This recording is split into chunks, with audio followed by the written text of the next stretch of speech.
कामचोर देवरानी।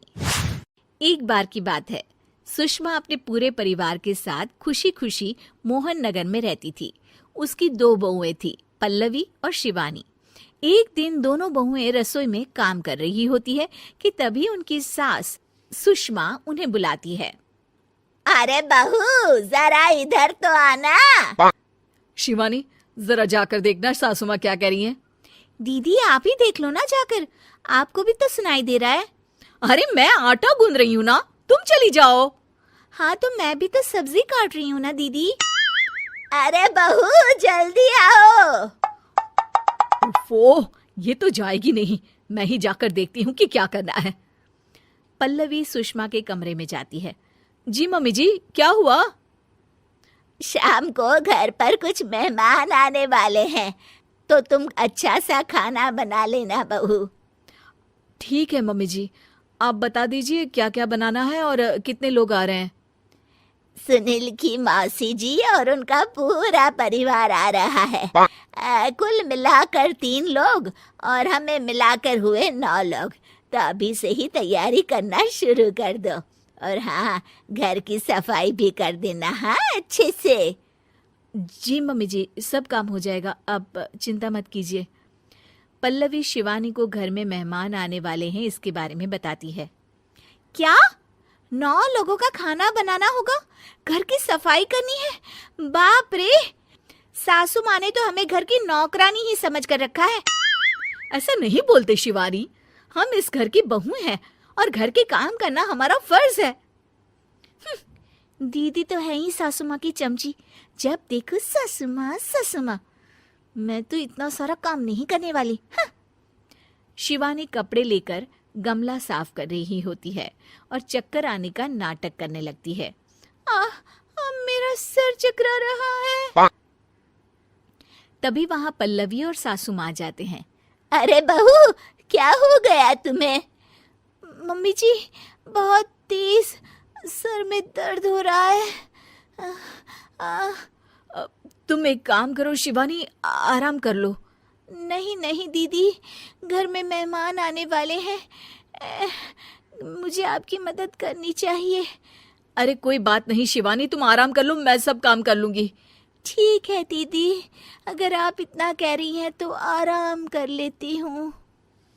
शिवानी आराम से अपने कमरे में मैगजीन पढ़ रही होती है। इसे कहते हैं आराम की जिंदगी। इतना सारा काम। चलो सारा काम खत्म हो गया, शिवानी को देख आती हूँ।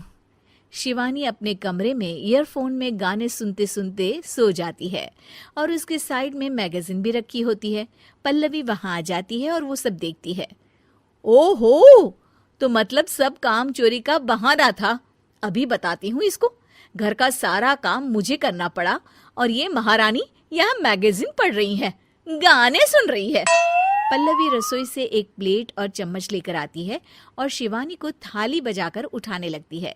शिवानी अचानक से उठती है।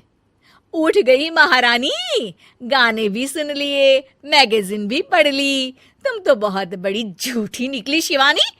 तुमने सर दर्द का बहाना बनाया ताकि काम करने से बच सको। हाँ बनाया बहाना, तो क्या करती, इतने सारे काम करती। मुझे कोई शौक नहीं है चापलूसी का। क्या चापलूसी? तुम्हें लगता है कि मैं सारे काम चापलूसी के लिए कर रही हूँ? नहीं तो क्या। तभी वहां सासू माँ आ जाती हैं।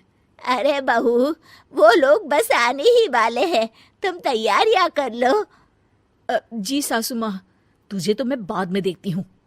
सब खाना खाने बैठते हैं और खाना शुरू करते हैं। तभी सुनील की मौसी बोलती है। वाह भाई वाह, खाना तो बहुत ही अच्छा बना है सुषमा जी, एक एक चीज में क्या स्वाद है। ये सुनकर शिवानी मुंह बना लेती है। उसे अपनी जेठानी की इतनी तारीफ रास नहीं आती। आपकी बहुएं तो बहुत ही अच्छा खाना बनाती हैं। हाँ बनाती तो दोनों ही अच्छा है, पर आज ना ये सारा खाना बड़ी बहू ने बनाया है। छोटी बहू की तबीयत ठीक नहीं थी, सो इसलिए। मानना पड़ेगा सुषमा जी, आपकी बड़ी बहू तो बहुत ही गुणवान है। पल्लवी की तारीफ सुनकर शिवानी को जलन होती है। पल्लवी ये सुनकर खुश हो जाती है और शिवानी की तरफ देखकर उसे चिढ़ाती है। कुछ देर बाद मेहमानों के जाने का वक्त हो जाता है। मौसी जी सबके लिए उपहार लाई होती है। वो सबको शगुन के पैसे देती हैं और अंत में पल्लवी के पास आती है। तुम्हारे लिए शगुन का लिफाफा तो है ही, पर बहू तुम्हें एक और उपहार भी मिलेगा इतना अच्छा खाना बनाने के लिए। मौसी अपने सोने के कंगन निकालकर पल्लवी को पहना देती है। ये लो, ये मेरे मनपसंद कंगन है, अब से ये तुम्हारे हुए। धन्यवाद मौसी जी। ये देखकर शिवानी तो पूरी तरह से जल जाती है और गुस्से से रसोई में चली जाती है। तभी वहां पल्लवी आ जाती है और उसे अपने कंगन दिखाने लगती है। देवरानी जी, अब आपका सर दर्द ठीक तो है ना? मुझे लगता है कि अब सर दर्द शुरू हो गया होगा आपका।